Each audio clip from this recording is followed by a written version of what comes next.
Hi viewers. So today we are recording this video और इस video का जो मेन उद्देश्य है वो ये है कि हम जो 2024 जब जाने वाला है, ख़त्म होने वाला है, हम उसकी लर्निंग्स को एक बार इनकैप्सुलेट करें, एक बार सोचें और ये देखें कि क्या लर्निंग्स 2024 में हुई। 2024 में बहुत बड़े बड़े इवेंट्स थे, मार्केट्स बहुत वोलेटाइल रहे और ऊपर नीचे बहुत हुए और मार्केट से हमें बहुत लर्निंग्स दी कि हमें ट्रेडिंग में क्या चीज़ों को ध्यान में रखना चाहिए जिससे कि हमारे लॉसेस कम हो और हम प्रॉफिट्स को मैक्सिमाइज कर सकें।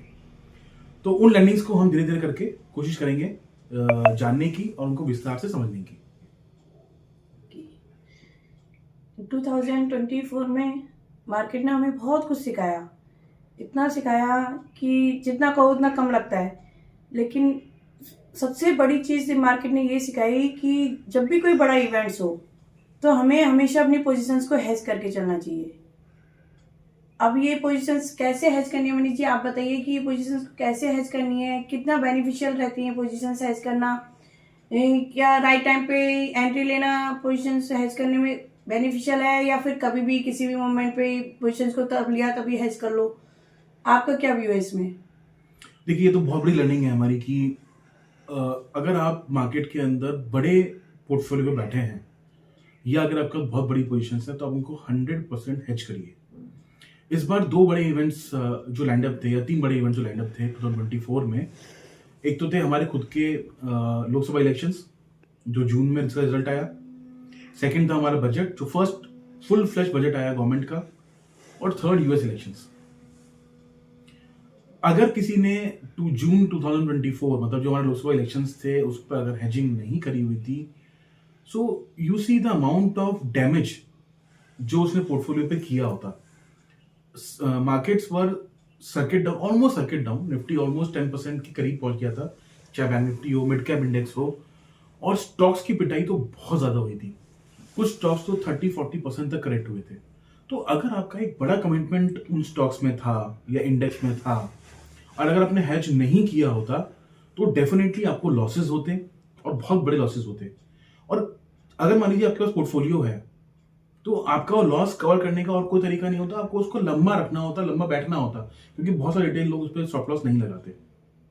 ऐसे ही अगर आपने फ्यूचर्स दे रखे हैं और आपकी उसमें हेजिंग नहीं थी, चाहे आप बेरिश हो चाहे आप आगे सोच रहे हो या पीछे की सोच रहे हो, अगर आपने हेजिंग नहीं ली है तो मार्जिन कॉल्स आने शुरू हो जाएंगे ब्रोकर के, you will be in deep red और आपको अपनी पोजीशंस को लॉस में कवर ऑफ करना पड़ जाएगा जस्ट बिकॉज आपने उसको हेज नहीं किया। अगर आप पोजीशंस को हेज नहीं कर रहे, इसका मतलब ये है कि आप मार्केट में सट्टा खेल रहे हैं।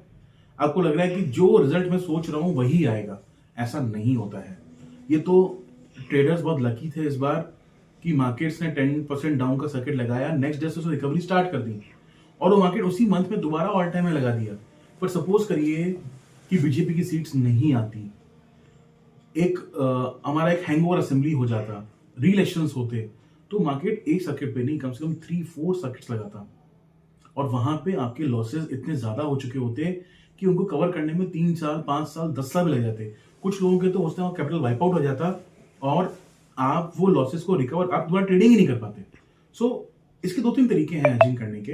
विस्तार में हम कभी एक फुल फ्लेज वीडियो बना सकते हैं इसके ऊपर, बट सपोज करिए आपके पास एक बहुत बड़ा पोर्टफोलियो है तो आप उसके अंदर समझ एचडीएफसी बैंक के आपके पास 10 लाख के शेयर्स हैं, तो आप वहां पे 2 या 3 लॉट आप फ्यूचर्स शॉर्ट कर दीजिए एचडीएफसी बैंक के, या फिर आप एचडीएफसी बैंक के पुट ऑप्शन ले लीजिए। अगर आपको लग रहा है कि आपकी बाय पोजीशंस हैं, ऐसे अगर आपके पास शॉर्ट पोजीशंस हैं तो आप कॉल बाय कर लीजिए, जिससे कि आपको कम से कम अगर मार्केट आपकी डायरेक्शन से अपोजिट जाता है बड़े इवेंट के अंदर तो वहां आपके लॉसेस लिमिटेड रहें, आपके पोर्टफोलियो में बड़ा डेंट नहीं आए और आप उस वॉलेटिलिटी को झेल पाए।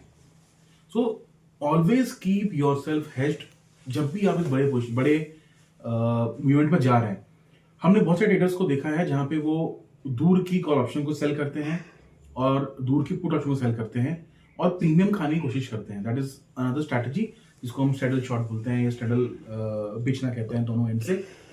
अगर और क्योंकि हमें वो प्रीमियम छोटा होता है तो बड़े प्रीमियम के लिए हमें नंबर ऑफ लॉट ज्यादा लेने पड़ते हैं। अगर वो ट्रेडर्स उस दिन वो तैयार नहीं थे उस वोलेटिलिटी के लिए तो मार्केट ने 10% मूवमेंट दिया होता and they would have suffered huge losses. So कोई भी बड़ा इवेंट हो, चाहे वो यूएस इलेक्शन थे इस बार या बजट था, बजट के अंदर भी बहुत शार्प मूव आया।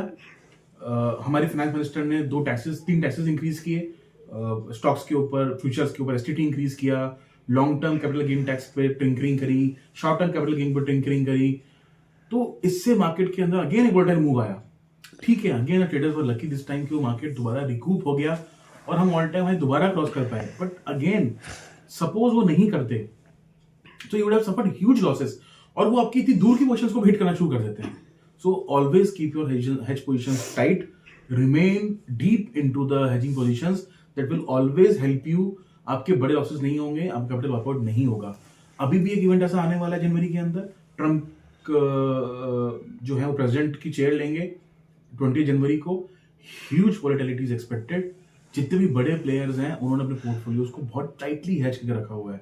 सो अगर बड़े प्लेयर्स जो ये मार्केट्स को मूव करते हैं, अगर वो अपने आप को हेज रखते हैं, तो we as small players, we as small retail players, हमें भी अपनी पोजीशंस को तो कम रखना चाहिए या फिर अपने आप को प्रॉपर्ली हेज रखना चाहिए। That is the way forward if you have to live longer in this trading market. एक मार्केट ने हमें ये भी सिखाया कि मार्केट कभी कभी बहुत ज़्यादा बढ़ जाता है, लेकिन अल्टीमेटली उसको आना वहीं होता है जहाँ से उसकी अर्निंग्स स्टार्ट हुई होती हैं। जैसे हमने अभी देखा भी था कि मार्केट बहुत ओवरसोल्ड हो गया था, ओवर वैल्यूड हो गया था, सॉरी, मार्केट अभी बहुत ओवर वैल्यूड हो गया था, लेकिन अल्टीमेटली आया वहीं पे जहाँ से उसकी अर्निंग्स हो गई थी। पूरा मार्केट ने गिव अप कर दिया था अपना। तो आपका क्या पॉइंट ऑफ व्यू है इसमें? अब देखिए, जून अभी हम बात कर रहे थे इलेक्शन रिजल्ट्स की, तो इलेक्शन का रिजल्ट आया और जैसे ही मार्केट ने रियलाइज किया कि ठीक है बीजेपी की सीटें कम भी हैं, बट जब अलाइज ने उनके साथ कंफर्म किया कि we are forming the government, और जब लगा कि बीजेपी की गवर्नमेंट बन रही है, they are the prime minister is repeating the again, और उनका कैबिनेट मोर और लेस सेम आ रहा है, तो मार्केट ने इसको थम्स अप दिया।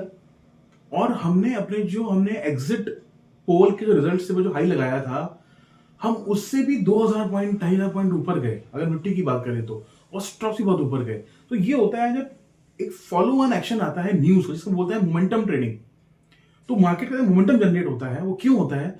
क्योंकि बहुत सारे जो प्लेयर्स होते हैं, जो बड़े प्लेयर्स होते हैं, वो कैश पे बैठे होते हैं and they are waiting for the result to come. जैसे वो रिजल्ट आता है, वो ह्यूज मनी उस इवेंट को चेस करता है। उस टाइम पे आपके सेलर्स बहुत कम हो जाते हैं और पैसा चेस कर रहा होता है मार्केट को, इसीलिए मार्केट के अंदर बहुत स्ट्रॉन्ग न्यूज आते हैं, पर वो लास्ट नहीं करते। अल्टीमेटली मार्केट्स वहीं आके रुकते हैं जहां पे आपकी अर्निंग्स की ट्रेजेक्टरी है। अगर आपकी निफ्टी की अर्निंग 15% से ग्रो हो रही है इस करंट फाइनेंशियल ईयर के अंदर, और नेक्स्ट फाइनेंशियल ईयर के अंदर भी एक परसेंटेज आपका एक फिक्स है कि, या आपने सोच रखा है, एज्यूम कर रखा है मार्केट ने कि 12% से ग्रो करेगा, seeing the global perspective and seeing how our GDP is growing, ultimately market को वहीं आना पड़ेगा। अब देखिए इस बार क्या हुआ, हम 26,400 तक गए, मार्केट ने वहां पे एक पॉज लिया और हम वापस आ गए 24,000 के आसपास हैं, 200 पॉइंट्स हियर एंड देयर, जो कि अराउंड 10-11% का रिटर्न बनता है फ्रॉम 2023 लेवल्स। और आप देखेंगे हमारी अर्निंग्स की ग्रोथ भी इतनी ही रही है। तो अल्टीमेटली न्यूज का इंपैक्ट हमेशा रहेगा, पर या तो वो मार्केट बढ़ने के बाद पॉज लेगा और वो अलाउ करेगा अर्निंग्स को कैचिंग करने का। अगर अर्निंग्स उस रफ्तार में नहीं बढ़ी है जिस रफ्तार में मार्केट भाग गया है, तो मार्केट रिट्रेस करेगा। तो you have to always keep a very close eye on the earnings of the Nifty companies and overall markets. वही कंपनी, वही इंडेक्स आपका और आपका जो ओवरऑल मार्केट है, वो वहीं आके रुकेगा जहां पे आपकी अर्निंग्स की ट्रेजेक्टरी है। न्यूज का इंपैक्ट शॉर्ट लिव्ड होता है, चाहे वो नीचे साइड हो चाहे ऊपर की साइड हो। अगर कोई इवेंट आए से कोई वॉर डिक्लेयर हुआ ईरान इजराइल का, और मार्केट के अंदर सडन डाउनटर्न आया, let's say 1000 point 1500 points, but ultimately the market will try to जज कि इस पे अर्निंग्स का क्या इंपैक्ट होगा, और जब अर्निंग्स अनाउंस होगी अगर उसका इंपैक्ट कम होगा तो मार्केट वहां तक कैचअप कर लेगा। तो ultimately market will rest at the place जहां पे अर्निंग्स आकर रुकेगी। तो that's a big learning. Don't chase the news, chase the earnings. अच्छा, एक वैल्यूएशंस आर वेरी इंपॉर्टेंट, ये भी मार्केट ने सिखाया, क्या आपको भी ऐसा लगता है? Valuations are very important. आप देखिए डिफेंस सेक्टर में क्या हुआ, या पीएसयू स्टॉक्स में क्या हुआ। मार्केट्स के अंदर, पीएसयू के अंदर एक होड़ लग गई, everybody were chasing PSU stocks, everybody were chasing defence stocks. Cochin Shipyard, Mazagon Dock, आप बीईएल, आप you can take in Majgaon Dock, you can BDL, huge number of stocks of defense जिसके astronomical valuations हो गए। पर उसकी अगर आप अर्निंग्स देखते तो दे वर ग्रोइंग अराउंड 11 12 13 14 15%, और स्टॉक्स हो गए 6 गुना 8 गुना 10 गुना। अल्टीमेटली क्या हुआ, कोचिन शिपयार्ड जो 3000 का था वो आज 1500 पे है, जो मजगांव डॉक 6000 का था वो आज 4500 पे है, जो BEL 350 का था वो आज 300 पे है। कोचिंग शिप जो ऐसे बहुत सारे स्टॉक्स हैं जो आपके ओवरशूट हुए इन टर्म्स ऑफ कि उनके पास बहुत बड़े ऑर्डर्स हैं, but order is just one part, the important part is the earning. वो आती है एग्जीक्यूशन से। मुझे ऑर्डर मिला, मैंने उसको एग्जीक्यूट किया, टाइमली एग्जीक्यूट किया, मैंने उससे प्रॉफिट कमाया, और जो मेरी कंपनी की प्रॉफिट की बैलेंस शीट में ऐड हुआ। अगर वो प्रॉफिट मेरी कंपनी की वैल्यूएशन में ऐड प्रॉफिट पे नहीं ऐड हो रहा है, that means valuations are very highly stressed. उसके पी मल्टीपल 70 80 90 100 क्रॉस करने शुरू हो जाएंगे, बट उसकी ग्रोथ भी होगी उतनी, हो सकता है टॉप लाइन पर ग्रो कर रहा हो उतना, बट बॉटम लाइन नहीं ग्रो कर रहा है, तो ultimately stock has to retrace, either will take a long pause या वो रिट्रेस कर देगा। अब जिन लोगों ने सिर्फ एक मोमेंटम को चेस किया होगा डिफेंस स्टॉक्स के अंदर, they all are sitting in red and you don't know for how much time they have to sit in red. तो इसलिए वैल्यूएशंस बहुत इंपॉर्टेंट है। Don't chase the stocks just as it is. अगर stocks के अंदर आपको लग रहा है कि मूवमेंट है तो आप उसको रखिए, तभी रखिए जब उसके अंदर अर्निंग्स का कैचअप भी हो। Otherwise try to book your profits and come out and don't do any FOMO, just sit and identify other stocks. इसी के ऊपर मैं एक और लर्निंग जो बताना चाहूंगा वो ये है कि ऑलवेज फॉलो स्ट्रक्चरल थीम्स। जो स्ट्रक्चरल स्टोरीज हैं उनको आप फॉलो करिए अगर आप इन्वेस्टर हैं तो। अगर आप मोमेंटम ट्रेडिंग नहीं कर रहे हैं तो first identify who you are. Are you a short term trader, are you a momentum trader, और are you a value investor. अगर आप वैल्यू इन्वेस्टर हैं तो आप उसी माइंडसेट पे काम करिए। अगर आप मोमेंटम ट्रेडिंग कर रहे हैं तो आप उसी के प्रिंसिपल्स को यूज करिए। अगर आप बहुत शॉर्ट टर्म ट्रेडिंग कर रहे हैं फ्यूचर ऑप्शंस के अंदर, then only follow those mindset, those strategies and those kind of things जो आपको प्रॉफिट देंगे। Don't try to mix your mind. Rakesh Jhunjhunwala ji, the late Rakesh Jhunjhunwala ji, was so great. उन्होंने दोनों चीजें बहुत अच्छे से करी। वो ट्रेडिंग भी बहुत अच्छा करते थे और वो इन्वेस्टमेंट भी बहुत अच्छा करते थे। पर जब वो इन्वेस्टमेंट कर रहे होते थे तो वो अपनी आइडियोलॉजी को अलग फ्रेम ऑफ माइंड से देखते थे। जब वो ट्रेडिंग कर रहे होते तो ट्रेडिंग माइंडसेट से देखते थे। He does not use to mix. That is the reason why he could sit on Titan for 10 years when the stock did not do anything for 10 years। और उनमें वो स्ट्रक्चरल स्टोरीज को जल्दी identify करने की और उन पे लंबा बैठने की ताकत थी। टाइटन उन्होंने तब लिया जब उसको कोई पूछता भी नहीं था। It was a penny stock. वो स्टार्ट हुआ वॉचेस से, एंड अप हुआ ज्वेलरी से, और अब वो कहीं और जा रहा है। सो ये जो बड़ा अच्छे मैनेजमेंट की कंपनियां होती हैं, जो अच्छे स्ट्रक्चरल थीम्स होते हैं, इनमें आप स्टिक रहिए। ये हो सकता है आपको 3 4 5 साल रिटर्न नहीं दे, पर उसके बाद जो आपको एस्ट्रोनॉमिकल रिटर्न्स देंगे, those are mind boggling. That will create wealth for you. आप देखिए आईटी कंपनीज ने क्या किया लास्ट 30 35 40 ईयर्स के अंदर। वो एक स्ट्रक्चरल स्टोरी थी जहां पे हम बात कर रहे थे नॉलेज एक्सपोर्टिंग की। अल्टीमेटली हमने क्या एक्सपोर्ट किया? पीपल के माइंड को एक्सपोर्ट किया हमने। सबसे बड़ी यंग पॉपुलेशन थी। We had lot of graduates graduating out.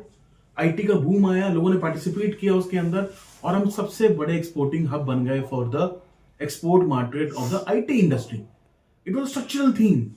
अगर आपने 1980s में विप्रो में 10,000 रुपए लगाया तो 10 करोड़ रुपए होते। Imagine 10,000 to 10 crores, that is the amount of wealth we talking about. ये जो स्ट्रक्चरल थीम्स होती हैं ये नहीं रुकती हैं। इसमें कोई इंपॉर्टेंस नहीं है कि आप कहां एंट्री कर रहे हैं। These are big structural themes. जैसे कि अभी हो रहा है कैपिटल मार्केट्स के अंदर, चाहे वो आप बात कर लीजिए बीएसई की, या एंजल वन, या 5 पैसा, या जो आपके एचडीएफसी एएमसी हैं, या न्यूमेरा वेल्थ मैनेजमेंट हो गया। जो इस तरह के कैपिटल मार्केट वाले थीम है, ये स्ट्रक्चरल स्टोरीज हैं, ये नहीं रुकने वाले। आप अगर 20 साल बाद देखेंगे, आप सोचेंगे अरे यार मैंने वो स्टॉक 5,000 में ले लिया होता तब मुझे वो महंगा लगा। आपको हर बार लगेगा वो स्टॉक बहुत महंगा था, पर वो आपको जब नेक्स्ट टाइम खरीदने जाएंगे वो और महंगा होगा। आप सोचेंगे मैं 3,000 में ले लेता, छूट गया मेरे से, अब वो 5,000 में मिल रहा है। अब सोचेंगे 5,000 में ले रहा होता, वो 7,000 हो जाएगा। These kind of structural theme will always keep on rising। उसमें स्ट्रक्चरल स्टोरी है। ये इंडिया के फाइनेंशियलाइजेशन को रिप्रेजेंट कर रहा है, जहां पे people wants to get into stock market. They are sure that यहां से वेल्थ बनता है। दे आर श्योर कि इंडिया की स्टोरी बहुत लंबी है। तो try to identify those big themes जो स्ट्रक्चरल स्टोरीज हों, और उनमें आप स्टिक रहिए। उनमें आप मार्केट वोलेटिलिटी के अंदर मत घबराइए। स्टॉक हो सकता है 7,000 का दोबारा 3,000 भी आ जाए, but it again cross 7,000 very fast, और फिर उससे और बहुत ऊपर जाएगा। अब डिक्सन देखिए, Dixon was one stock, such stock जो रुकता ही नहीं है वो स्टॉक, बिकॉज एक स्ट्रक्चरल स्टोरी है। हर बार वो एक नई कंपनी से टाइप कर रहे हैं for their manufacturing. So identify the structural stories and keep on, just sit like a cobra on that. उनको थीम्स को लेके भूल जाइए। जस्ट कीप दो stocks in your cupboard and forget for 20 years। You imagine कि वो stocks आपके लिए है ही नहीं, वो आपके बच्चों के लिए है, and you see you will make huge wealth, huge wealth. So this is again one learning जो मैंने देखा है यहाँ पे। तो this is what I would like to share with the viewers.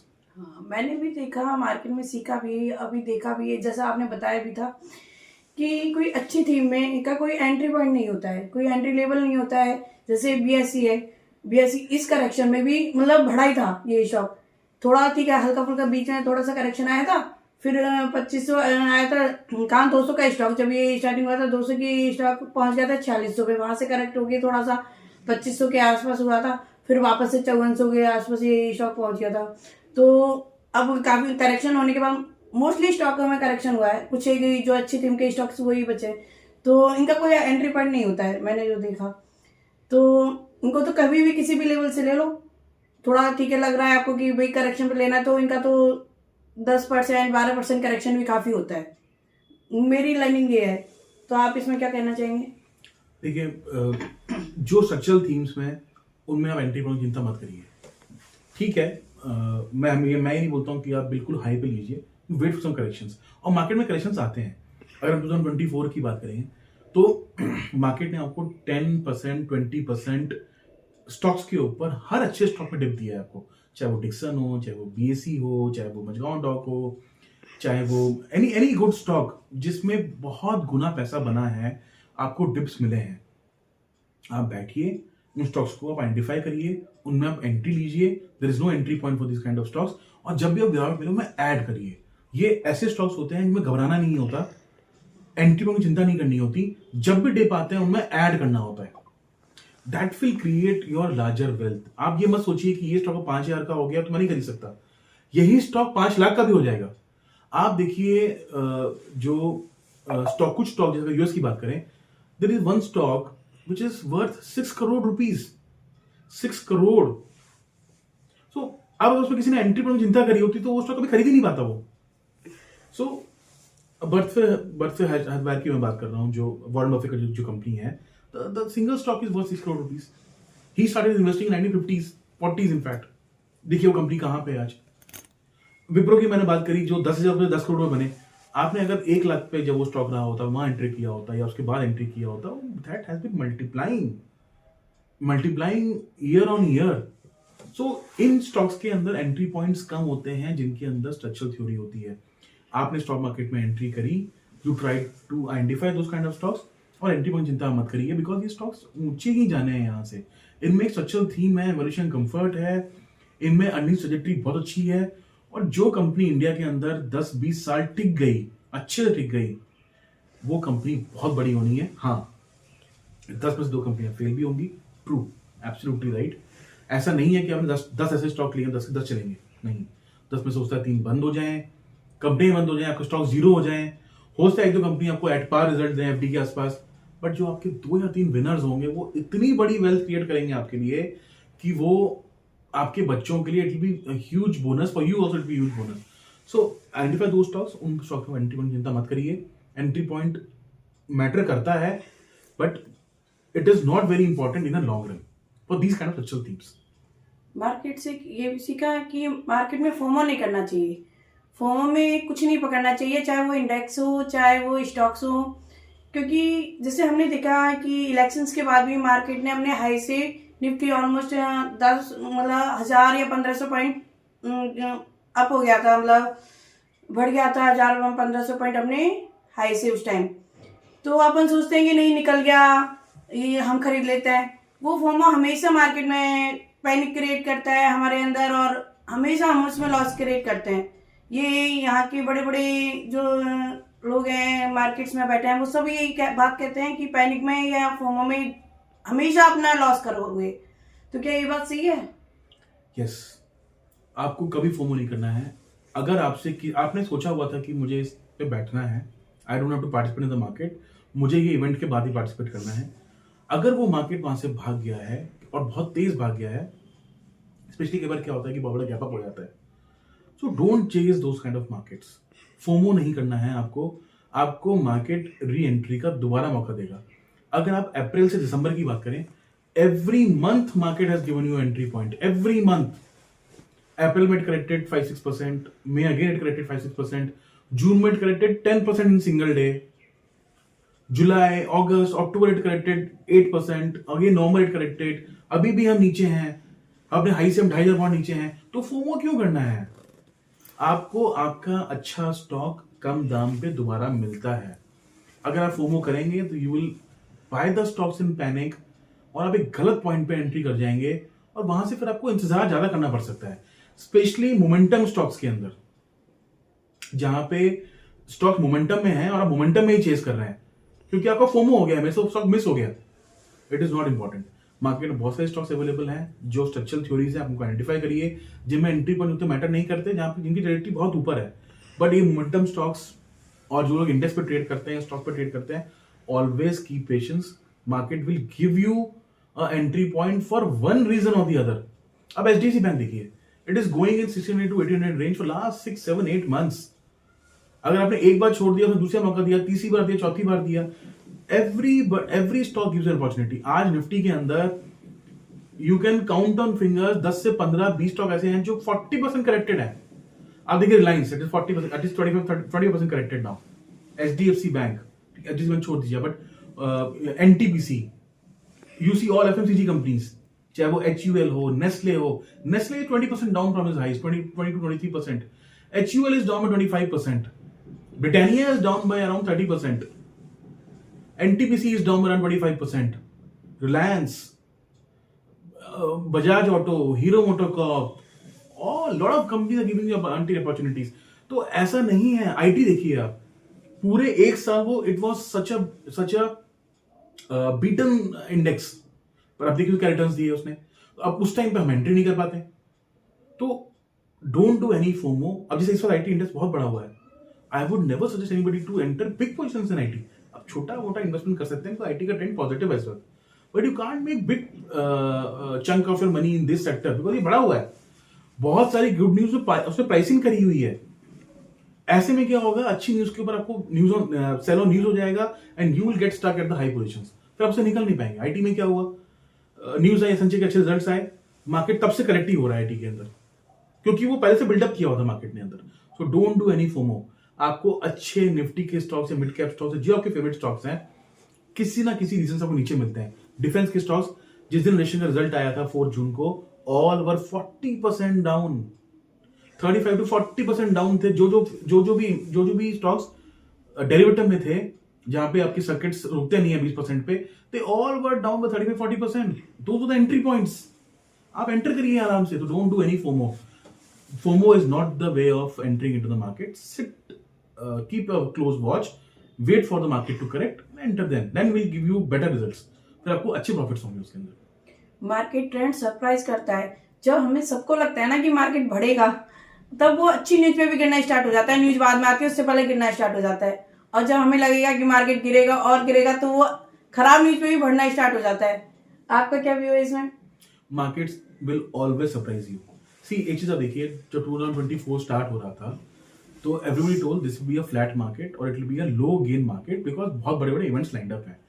I think हम 80 कंट्रीज अराउंड द वर्ल्ड जो elections में एंटर कर रहे थे, जिनकी इलेक्शंस हुए हैं, around 70-80 countries, I am not talking about 1 or 2 countries, 70-80 countries. और अगर हम इंडिया की बात करें तो India was entering into a Lok Sabha election, US elections were there, फिर हमारे बजट लाइंड अप थे। So this was supposed to be a hugely volatile market, पर देखिए मार्केट ने कैसे नेविगेट किया था उस volatility. We had 2 wars, Iran Israel start हो गया, फिर हमास का स्टार्ट हुआ, then Israel came in. So you will find all this big volatilities in happening, but market उस पर ध्यान नहीं देता। मार्केट अल्टीमेटली चलता है अर्निंग्स के ऊपर और वो अर्निंग्स पे फोकस करता है। So market will always surprise you. अब 2025 की अगर हम बात करें तो everybody is predicting again a flat market, somebody is saying even negative market. Reason से valuation is very high, India की इन्फ्लेशन हाई है, Trump trade will play out, China slowing down, US के अंदर अब रेट कट स्लो हो जाएंगे, India की GDP growth नहीं आ रही है. सो everybody that saying that there will be only 5% to 10% return, keep your expectations very low. But market will always surprise you. You never know when these negatives become positives. इसलिए market में आप invested रहिए. Markets के अंदर आप कोशिश करिए कि आप अच्छे स्टॉक्स को आइडेंटिफाई करें, अच्छे थीम्स को आइडेंटिफाई करें, स्ट्रक्चर स्टोरीज को पकड़ें and remain invested and keep patience. Don't do any FOMO. ये जो वोलेटिलिटीज हैं ये आपको मार्केट में एंट्री पॉइंट देती हैं. Capitulate on that, take advantage of that. अगर मार्केट स्ट्रेट लाइन है तो मार्केट में मजा क्या है? And market will always surprise you. जब आपको लगेगा मार्केट ऊपर जाएगा, everybody give you high targets. मुझे याद है जब मार्केट 26,300 पे था निफ्टी का, ऑल टीवी चैनल पर गिविंग टारगेट ऑफ 27,000, 27,500. और क्या हुआ? We are today landed up in 24,000, 3 months negative returns. जो रिटर्न निफ्टी का 25% चला गया था वो दोबारा करेक्ट होकर 10-11% पे आ गया, अर्निंग्स के आसपास आ गया. So ऐसा नहीं होता है. Market will always surprise you either on downside or on the upside also. You have to be very calibrate enough to find out those small parameters जिसकी वजह से मार्केट की मूवमेंट्स आती हैं. But market will surprise you. ये market का nature है. So don't go on what people are saying. Just try to जज योरसेल्फ कि what is looking good in the market, what is looking bad in the market. कोई नहीं जानता कि future में क्या होगा, और मार्केट का ट्रेंड के हिसाब से मार्केट लोगों को गलत भी प्रूव कर देता है. कैसे इकोनॉमी में स्लो डाउन हो जाता है. आपका क्या है? देखिए क्या हुआ इस बार. जैसे मैंने बताया अभी, market was everybody was saying market will go to 27,300, 27,500. वो क्यों जाएगा वहां पे, और क्यों जाना चाहिए वहां पे? अगर वो वहां चला जाता है और रुक जाता है, इसका मतलब वो आगे के 1 या 2 साल की अर्निंग्स को डिस्काउंट कर रहा है, जो मिड कैप्स में हो रहा है या स्मॉल कैप्स में हो रहा है. आज इतना पैसा जा रहा है मिड कैप स्मॉल कैप में retail players, whether in the form of direct investing और in the form mutual funds. Mutual funds don't have a choice, they have to deploy because हमने मैंडेट दिया है उनको. They are buying into mid caps and small caps. Ultimately क्या हो रहा है? They are discounting 2 year forward earnings, 3 year forward earnings, 5 year forward earnings.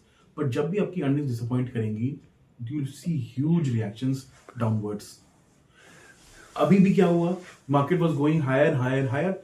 एक quarter की earnings, 1 GDP growth of 5.5% and the market corrected by 12%. Stocks have corrected 40-50%. Nifty की कंपनियों के stocks have corrected 20-30%. Just 1 quarter. तो जब market इतना तेज भागता है ना, it is not taking into surprise की speed breakers are always there. Road सीधी नहीं होती है, रोड प्लेन नहीं होती है, देयर आर स्पीड ब्रेकर्स. और अगर आप बहुत तेज चलेंगे स्पीड ब्रेकर तो उछल जाएंगे, मार्केट एक्सीडेंट हो जाएगा आपका. So be vigilant when you are driving on a highway. Be vigilant. Take into account कि वहां पे क्या सरप्राइजेस आपके लाइंड अप हैं. और market you to really heads off to the market. GDP growth का नंबर बाद में आया, क्वार्टरली अर्निंग्स बाद में आई, बट करेक्शन पहले स्टार्ट हो गया. So market is very smart, it is very forward looking. जब मार्केट इस तरह की आपको हिंट्स दे, लैच ऑन टू दैट, उस समय पे आप ज्यादा कॉन्ट्रा नहीं बनना है. You to understand why the market is falling, what is the reason. Because market is very smart, it is very intelligent. वो हर चीज, काफी चीजें पहले ही पकड़ लेता है, उसकी डिस्काउंटिंग बहुत पहले कर लेता है, और न्यूज बहुत बार बाद में आती है. कंटिन्यूअस निफ्टी 9 years से ग्रीन में रहा है, तो मुझे ऐसा लगता है कि अगर निफ्टी के इंडेक्स में हम पैसा लगाएं तो ये एफडी को बीट कर सकता है. क्या आपको व्यू है इसमें? देखिए, निफ्टी हैज गिवन यू अगर हम लास्ट 30 years की बात करें तो it has given you around 14% returns, which is much greater then any of your other asset class. अगर हम प्रॉपर्टी की बात करें इंडिया के अंदर तो एवरेज बनते हैं अराउंड 10 to 12%. गोल्ड की भी अगर हम बात करें तो around 10 to 12%. But this is one such asset class जिसने आपको हमेशा प्रॉफिट दिया है और एफडी को बीट किया है. 9 years, अगर किसी ने सिर्फ निफ्टी को लॉन्ग किया होता for 9 years, imagine the kind of profits you would have done.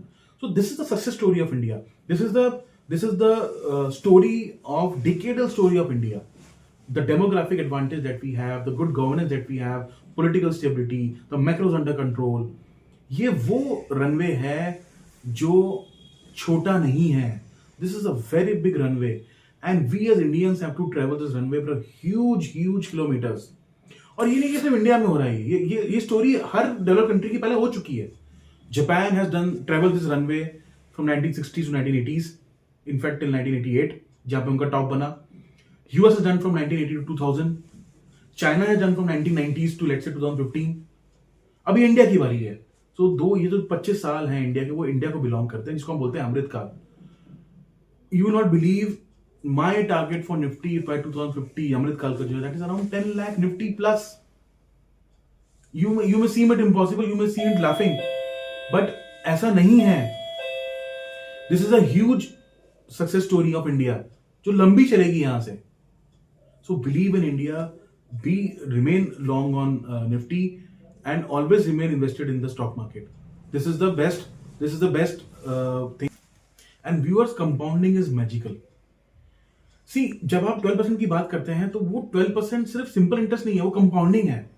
मैंने आज 10 रुपए डाले, मुझे 12% मिला, तो वो 1.12 रुपीज हो गया नेक्स्ट ईयर के लिए. अब मुझे 12% 1.12 पे मिलना है, फिर नेक्स्ट ईयर उन दोनों को मिला के उसको 12% मिलना है. So it becomes very huge, it becomes astronomical. इसीलिए ये निफ्टी की जो स्टोरी है, जो 9 साल की जो ग्रीन की स्टोरी है, वो दिखा रही है कुछ आपको. मार्केट्स में इतने इवेंट्स हुए, बहुत सारे इलेक्शंस हुए, स्टेट इलेक्शंस हुए, वॉर्स हुए, बड़े बड़े पॉलिटिकल इवेंट्स हुए, बड़े बड़े लोगों ने you see the Hindenburg reports, लोगों ने टार्निश किया इंडिया को, कुछ भी हुआ हो, ultimately markets have travelled the path of returns much greater than Nifty. So Nifty में भरोसा रखिए, इंडेक्स से भरोसा रखिए. I give you simple example how index is better than any other asset class. 2003 के अंदर शाहरुख खान ने अपना बंगला खरीदा, which is called as Mannat. It's the name of the bungalow. It is right on the sea coast. That bungalow he bot for around 13 crores in 2003. आज उसकी value 190 crores है. So it has multiplied immensely. It has given you a huge returns. But अगर मैंने 13 करोड़ रुपए डाले होते index के अंदर, the return would have been 400 crores. So I would have bought 2 मन्नत. मैं 2 मन्नत खरीद सकता था. That is the beauty of Indian stock market. हो सकता है 1-2 साल यहाँ पे कभी नेगेटिव भी हो जाए आपको, बट हिस्ट्री ये दिखाती है कि जिस साल नेगेटिव होता है, नेक्स्ट ईयर वो दोनों रिटर्न्स को कवर अप कर लेता है. उसका रीजन ये है कि जिस तरह की डेमोग्राफिक्स हमारे यहाँ पे है, जिस तरह की पॉपुलेशन हमारे यहाँ पे है, हमेशा हमारे ह्यूज रिटर्न्स आएंगे, and markets will tend to beat your other asset classes. एक और चीज बहुत इंपॉर्टेंट मैं बताना चाहूंगा कि जब आपके when you enter into a huge growth in your domestic market, जैसे मैंने बताया चाइना ने किया, जापान ने किया, यूएस ने किया, हम जनरली बोलते हैं कि जीडीपी और स्टॉक मार्केट का एक रेशियो होता है. फॉर एग्जांपल, जैसे इंडिया आज ट्रेड कर रहा है 140% of its entire market entire GDP. Our market cap today is 140%. 120% बाकी कंट्रीज का होगा. बट जब आपका इस तरह का हायर ग्रोथ आता है, जब उस आप मोमेंटम स्टॉक में जाते हैं, जब उस मोमेंटम टेरिटरी में हम एंटर करते हैं, तो वही रेशियो ट्वाइस हो जाता है. Means your stock market will grow at 2.2 times of GDP, sometimes 2.6 times of GDP. Japan grew by 2.6% of GDP. Even China 2.5 times of GDP. So एक तो आपका अर्निंग्स ग्रो हो रहा है, एक आपका इंडेक्स ग्रो कर रहा है, और अब आप हायर रेशियो पे भी जा रहे हैं. So that times the return becomes very astronomical. Or all the bigger pundits of economy have told that India will be around $30 trillion of economy in 2050. The economists who are who are much more learned and have greater depth are even predicting an economy of $50 trillion plus of India. $50 trillion, imagine. और उसके ऊपर 2.6% times of your market cap of your stock market. तो हम बात कर रहे हैं $125 trillion की. आज यूएस की economy is $30 trillion. So there is huge scope, huge, unimaginable, जिसको आप सोच भी नहीं सकते. उतना बड़ा प्रॉफिट आपके सामने खड़ा है. Grab on it, just grab on it. मुझे लगता है कि हमें इंट्राडे नहीं खेलना चाहिए. पोजिशनली रहना चाहिए, क्योंकि स्पेशली जब जब तक आप श्योर ना हो, क्योंकि मार्केट में इस टाइम इतनी अनसर्टेनिटी बनी हुई है कि पता नहीं कब क्या हो जाए, कुछ नहीं पता। और क्योंकि हम लोग रिटेल लोग नहीं खेलते हैं इसको, टोटली इंट्राडे को FIS प्ले करते हैं, तो इसमें तो चांसेस ही बहुत कम होते हैं, लॉस के चांसेस ज़्यादा रहते हैं। तो आपका क्या व्यू है इसमें? देखिए, हमने तो बहुत बार वीडियो बनाया है, हमने पहले भी कहा था, एक वीडियो बनाया था स्टॉक लॉस हंटिंग के नाम पे, और मैं जब अपनी डेली कमेंट्री बनाता हूँ फॉर द मार्केट्स में, मैं बताता हूँ किस तरह से बड़े players are eating into the money of retail money. Intraday guys is not for small players like us, it is meant for bigger players. हमने ऑप्शंस इंट्रोड्यूस किए थे for our hedge to hedge our portfolios, to hedge our positions, but हमने ultimately क्या किया, उसको trading strategy बना दिया। हमको देखिए व्यूअर्स, हमको वेल्थ क्रिएट करनी है एंड इन सच ए वे कि हमको आराम से रात को नींद आए। इंट्राडे में you will only use your capital, that is what the SEBI data is saying, and the data is mind boggling. 1.8 lakh crores of money has been lost by retail in future options in last 3 years. 60,000 crores per year you're losing. It is going in the foreign hands. So intraday is the percentage to win the intraday is very, very less. It is less than 3%. I don't think we should ever try to do that. If you have even small amount of money, try to focus on investing. It will give you a better return. Your money will multiply. But intraday में कुछ नहीं होगा. Nifty will keep on scaling new highs on highs, but your money will keep on scaling new lows and lows. आपका capital नीचे नीचे आएगा, market ऊपर ऊपर जाएगा. That is the worst scenario कि मार्केट ऊपर जा रहा है और आपके लॉसेस हो रहे हैं. वो सबसे बड़ा दुख की बात होती है. So don't do intraday. There are so many opportunities, and if you want to play index, also play positional. Take the position for 2 months, 3 months. Wait for the things to happen down. कैसे हो रही हैं चीजें, but the market will again tend to come at its own price. That is even better strategy. आप Nifty का अगर देखेंगे last 30 साल का डेटा, तो निफ्टी 10 या 12 बार ऐसा हुआ है जिसमें से लगातार 3 महीने नेगेटिव रिजल्ट दिया है. Otherwise it always rebounds again. So that is a better strategy. अगर आपको इंडेक्स में ही खेलना है, डेरिवेटिव्स में ही खेलना है, then be positional. Intraday is not for small players. I don't have to tell this. This is again my learning this year also. मैंने बहुत बार बोला है, मेरा एक वीडियो है इसके अंदर स्टॉप लॉस हंटिंग के नाम पे, अगर आप सब्सक्राइब करेंगे. See how the bigger players are destroying the retail's money. So ये मेरी बहुत बड़ी लर्निंग है. मैंने भी स्टार्ट किया, थोड़ा थोड़ा ट्राई किया, but I realized it is not my game. It cannot be my game. The probability of winning in option intraday or future intraday is very less. Guys, don't do it. You can't do it not because you're not capable of doing it. It is because कि वो door किसी और के हाथ में है. Somebody else is playing that game. You are just a puppet to it. So don't do it. Market trends to jitter with parameters like bond yields, inflation, and तो ऐसा होता है. सो मार्केट्स में आप जो ब्रॉड पैरामीटर्स हैं उनको हमेशा ध्यान में रखिए. व्यूअर्स, मार्केट कहीं भी जा रहा हो, but if you are sensing a red flag from any of this parameters, चाहे वो यूएस के 10 ईयर बॉन्ड डील्स हो, लाइक आज वो 4.63, अब वो 4.63 के आसपास में है, which is dangerous. Inflation numbers of India अगर वो 4% to 6% की बैंड में नहीं है, वो स्टिकी हो रहा है, वो नीचे नहीं आ रहा है, it will hit the profits of the companies for sure. आपको उस पर दिमाग नहीं लगाना. वो चाहे वो 2 महीने में हिट करे, 3 महीने में हिट करे, और वो करेगा. So always have read flags high. If your GDP growth is slowing down, just be something wrong in economy. So don't, this is a red flag. अगर आपकी अर्निंग्स नहीं आ रही है, इट्स अ रेड फ्लैग. अगर आपके metals के prices बहुत ज्यादा, आपके इनकमिंग, आपके पेट्रोल डीजल के प्राइसेस, क्रूड बहुत बढ़ रहा है, crude is continuously growing, red flag. ठीक है, क्रूड तभी बढ़ता है जब वर्ल्ड की ग्रोथ बहुत ज्यादा हो, पर again it's a red flag. उसका जो जर्क आता है नीचे तरफ, वो बहुत तेज आता है. सो ऐसे ब्रॉडली बहुत सारे पैरामीटर्स इनको आप इकट्ठा कर सकते हैं. I also try to share in some of the video कि ये क्या पैरामीटर्स होते हैं. इन पे क्लोज वॉच रखिए. अगर ये पैरामीटर्स रेड फ्लैग दिखा रहे हैं, कहीं ना कहीं मार्केट उस रियलिटी पे एडजस्ट होगा. वो चाहे 10 दिन में हो, 15 दिन में हो, 30 दिन में हो, nobody can predict.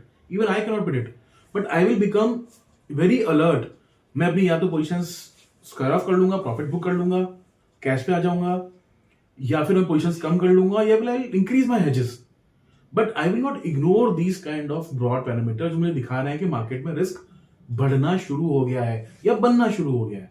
As a vigilant trader I have to keep a track of these broad parameters, otherwise वो झटका जो लगेगा हम समझ ही नहीं पाएंगे। आपको क्या लगता है जून एंड जून बियॉन्ड क्या लगता है कि मार्केट कैसा रिएक्ट करेगा, क्या होगा, कहाँ जाने वाला है? आपको ये मतलब आपको क्या लगता है कि जून में या जून बियॉन्ड में मार्केट क्या होने वाला है? जून बियॉन्ड में मार्केट कैसा होगा, क्या होगा, कहाँ जाने वाला है? सी मार्केट जून का मतलब सेकंड हाफ की बात कर रहे हैं, तो सेकंड हाफ तक तो बहुत टाइम है अभी।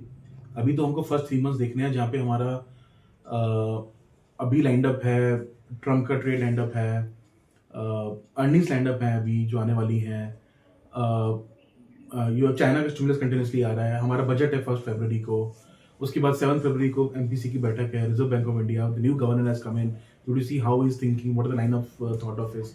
सो ultimately there are a lot of things to happen. We'll keep on tracking those things and keep on telling you.